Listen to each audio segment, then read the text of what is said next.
Hello and welcome to my channel. This is Priya. Film की शुरुआत होती है तो हम मेलिसा को देखते हैं। मेलिसा 15 साल की है और अपनी माम और नानी के साथ रहती है। मेलिसा की अपनी माम के साथ कुछ ज़्यादा नहीं बनती, लेकिन वो अपनी नानी के साथ काफ़ी करीब होती है। एक दिन मेलिसा सुबह कुछ ढूंढ रही होती है, तभी उसकी माम आ जाती है, जिससे वो खुद को रोक लेती है। फिर मेलिसा अपनी दोस्त के साथ डैनियल के घर जाती है, जहाँ डैनियल ने एक पूल पार्टी रखी होती है। मेलिसा काफ़ी नर्वस होती है क्योंकि वो डैनियल को बचपन से ही चाहती थी, पर डैनियल कभी भी मेलिसा की ओर देखता भी नहीं था। पार्टी में जाने से वो काफ़ी डर रही होती है। सब काफ़ी मस्ती कर रहे होते हैं और मेलिसा उनके साथ पूल में स्विम करने के लिए जाती है। वो उनके पास जाकर बैठती है, तभी डैनियल आके उसे पानी में खींच लेता है, पर मेलिसा को स्विमिंग नहीं आती। ये बात जब डैनियल को पता चलती है तो वो उसे पकड़कर किनारे की तरफ ले आता है, जहाँ दोनों बात करते हैं। फिर डैनियल पूल से बाहर निकलता है और मेलिसा से कहता है कि चलो मैं तुम्हें पार्क दिखाता हूँ। मेलिसा उसके पीछे चली जाती है। फिर डैनियल कहता है कि मैं तुम्हें स्विमिंग सिखाऊंगा, लेकिन तब जब तुम यहाँ पर अकेली आओगी।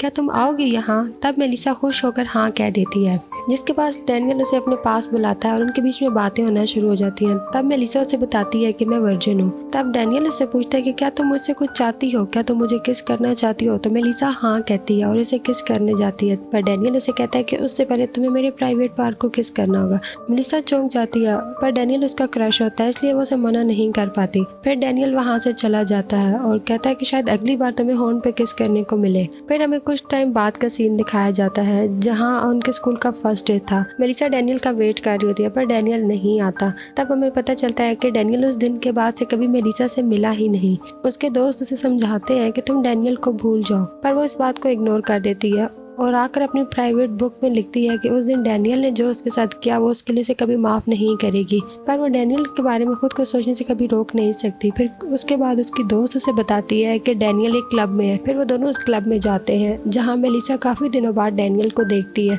और वहीं खड़े होकर उसे देखने लगती है। फिर डैनियल की नजर मेलिसा पर पड़ती है और वो उसके पास जाकर कहता है कि तुम अब बड़ी हो गई हो, जिसके बाद वो उसे ड्रिंक ऑफर करता है और वहाँ पर उसका दोस्त मेलिसा की तारीफ करने लगता है। फिर डैनियल कहता है कि मुझे तुमसे कुछ पूछना है, पर यहाँ नहीं, कहीं और जाकर।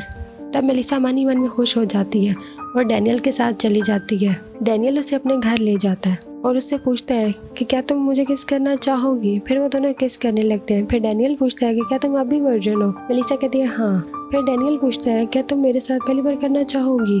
तब मेलिसा मुस्कुराने लगती है। फिर वो दोनों एक दूसरे के कपड़े उतारते हैं और दोनों काफ़ी इंटीमेट होते हैं। फिर डैनियल उसे पागल कहकर वहाँ से चला जाता है। इसके बाद मेलिसा पूरी तरह से बदल जाती है और वो कसम खाती है कि अब वो भी किसी की फीलिंग्स की कदर नहीं करेगी और अपनी ज़िंदगी अपने हिसाब से जिएगी। फिर हम देखते हैं कि उसकी नानी स्मोकिंग करने की वजह से काफ़ी बीमार हो जाती है और उन्हें हॉस्पिटल में एडमिट करना पड़ता है। मेलिसा को ये बात ज़रा भी अच्छी नहीं लगती, पर उसकी नानी उसे ये समझाती है और घर जाने पर मेलिसा की अपनी माम के साथ बहस हो जाती है, क्योंकि उसे लगता है कि उसकी माम ने जानबूझकर उसकी नानी को उससे अलग किया है। उसकी माम उसे ये समझाने की कोशिश करती है, पर वो उसकी एक भी नहीं सुनती, जिसके बाद वो फ्रेश होने जाती है। अगले दिन मेलिसा स्कूल के बाद अपनी फ्रेंड के साथ कॉफी शॉप में जाती है, जहाँ एक आदमी उसे देख रहा था। तब मेलिसा अपनी फ्रेंड से कहती है कि देखो मैं उसे कैसे पागल बनाती हूँ, जिसके बाद वो उसकी ओर देखने लगती है और अजीब सी हरकतें करना शुरू कर देती है। तब वो आदमी उसके पास आकर बैठ जाता है।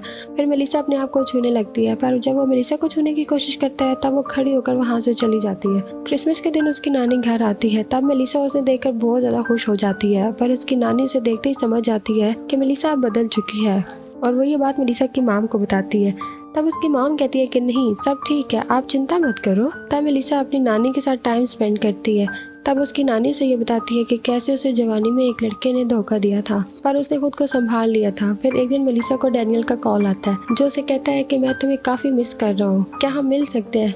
मेलिसा पहले तो सोचने लगती है और आखिर में हाँ कर देती है, क्योंकि उसे लगता है कि डैनियल अब बदल चुका है। जिसके बाद वो उसके पास जाती है और दोनों किस करके इंटीमेट होने ही वाले थे कि डैनियल मेलिसा को आंखें बंद करने को कहता है। जब वो आंखें बंद करती है तो डैनियल अपने दोस्त को वहाँ बुलाता है, जो मेलिसा को किस करने लगता है। तभी मेलिसा आंखें खोलने पर गुस्सा हो जाती है और वहाँ से चलने लगती है। तब डैनियल उसको रोकता है और मनाने की कोशिश करता है, पर मेलिसा मना कर देती है। तब डैनियल कहता है कि बच्चों जैसे जिद मत करो। तब मेलिसा कहती है कि मैं बच्ची नहीं हूँ और वापस उसके दोस्त के पास जाती है और उसे किस करने लगती है। फिर वो डैनियल का हाथ पकड़ के उसे वापस लेकर आती है और दोनों के साथ इंटीमेट होती है। यहाँ मेलिसा डैनियल को जलाने के लिए उसके दोस्त के साथ इंटीमेट होने के लिए राजी हो गई थी। अगले दिन वो ये सारी बातें अपनी फ्रेंड को बताती है। तब उसकी फ्रेंड उसे कहती है कि उसे ऐसा आगे से नहीं करना चाहिए। पर मेलिसा को इस सब से काफी खुशी मिल रही थी, जिसके बाद वो ऑन एन एडल्ट साइट पे अपना एक अकाउंट बनाती है जिसे वो अपनी बात सबके साथ शेयर कर सके। फिर एक दिन उसके स्कूल वाले उन्हें एक म्यूजियम में लेकर जाते हैं। जब वो म्यूजियम में बैठी होती है तभी उसके पास एक आदमी आता है जो यहाँ पर काम करता था।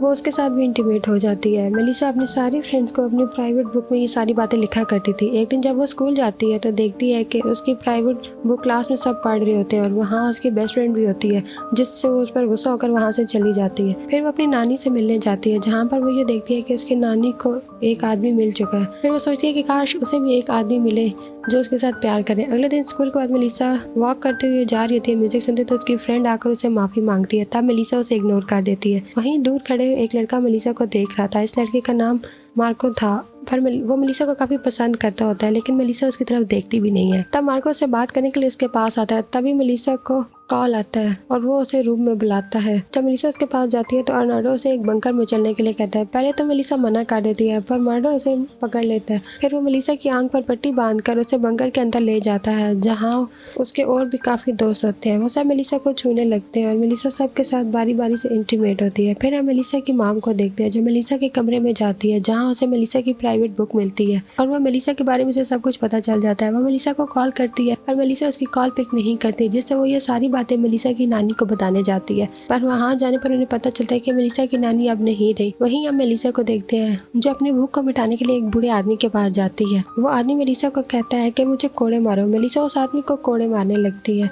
फिर वो आदमी खड़ा होता है और कहता है कि अब मेरी बारी है, और मेलिसा को जोर जोर से कोड़े मारना शुरू कर देता है। मेलिसा कैसे भी करके वहाँ से भाग जाती है और अपने घर पहुँचती है, जहाँ उसकी माम उसका वेट कर रही होती है, जो उससे पूछती है कि क्या उस बुक में लिखी हुई बातें सच है। मेलिसा कहती है कि ये सब सच है। अब उसकी माम उसका ध्यान रखने के लिए उसे माफी मांगती है, जिसके बाद मेलिसा का एडिक्शन छूट जाता है। और यहीं पर इस वीडियो का एंड हो जाता है। Thanks for watching.